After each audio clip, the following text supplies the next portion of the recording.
לכולם, חיבור גנרטור תלת פאזי 5.5 קילוואט של חברת ווריור ללוח הביתי דרך מערכת החלפה שאתם רואים פה, חלקים נפרדים, צריך לקנות אותם בנפרד. עכשיו נעבור טיפה על החיווט ואחר כך אולי טיפה על ההפעלה.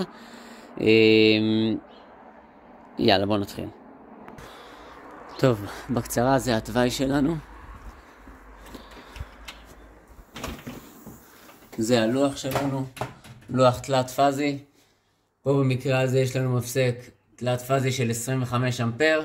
זה אומר שאנחנו נצטרך בעצם להשתמש בכבלים של 6 מילימטר.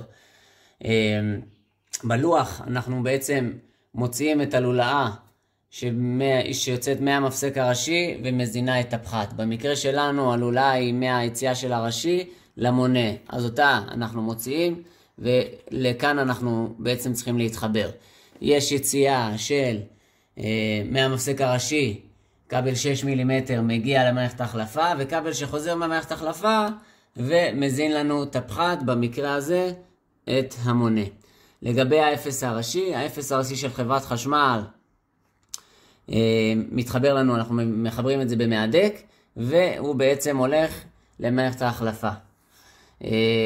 וזהו, ומערכת ההחלפה זה בעצם חוזר, האפס חוזר ומתחבר לנו פה במקרה שלנו למונה, אבל במקרים שאין מונה אז בעצם מתחבר לפחת.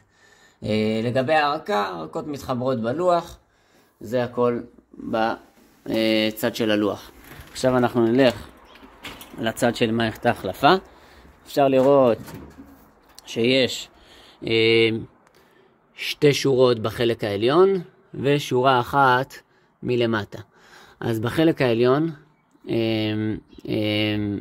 בחלק הקדמי בעצם, בשורה הקדמית, זה בעצם החיבורים שמהיציאה מהראשי, מהמפסק הראשי, ומתחבר לפה. פאזה אחת, פאזה שנייה, פאזה שלישית ואפס. עכשיו, מהחלק התחתון, יש לנו 3 פאזות ואפס שחוזרים ללוח החשמל, שבעצם מזינים את הפחת, במקרה שלנו את המונה. בחלק העליון הקדמי, האחורי, יש לנו פה 3 פאזות ואפס, אפשר לראות את הצבעים שלהם, שהם הולכים ויורדים לנו ומתחברים לתקע, תקע סיכון אדום, תלת פאזי, שמתחבר לנו לגנרטור. זה הכל.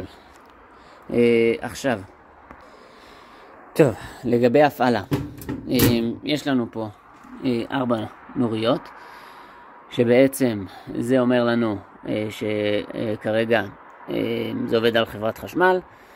זה מצב של גנרטור, זה אוטומטי וזה תקלה. אוטומטית זה בעצם מצב שאנחנו לא, יש בעצם אופציה לידני ולאוטומט. אוטומט אנחנו לוחצים על הכפתור פנימה, וזה בעצם מראה לנו מצב של אוטומט, שבמצב של הפסקת חשמל הגנרטור נכנס בצורה אוטומטית ואנחנו צריכים להזין אותו בצורה ידנית. פה יש לנו ידית למקרה הצורך. במקרה שלנו שאנחנו לא משתמשים באופן ידני אז אנחנו יכולים לוותר על הידית. יש לנו מנעול שמכוון את זה למצב אוטומטית וידני. אנחנו נשאיר אותו על מצב אוטומטית במקרה שלנו כי זה מה שאנחנו רוצים. וזהו, והגנרטור יתחיל לעבוד ברגע של הפסקת חשמל, ייקח לו כמה שניות והוא ייכנס לפעולה.